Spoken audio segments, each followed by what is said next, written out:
să stau în skinny pe bucări și cum să faceți? Nu emo, tare, emo. Haideți să pornim. Uite așa. Și hai să pornim. Culoarea pe să vă spun mai încolo puțin. Începem cu pantalonii. Uite așa scriu, foarte ușor.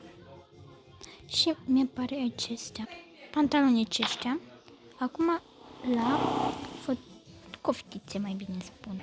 Fix așa, ușor. Uite așa. Așa scrim. Acest păr. Așa. Asta.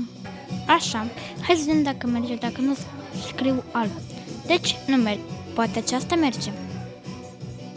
Da, aceasta merge. Această față. Așa.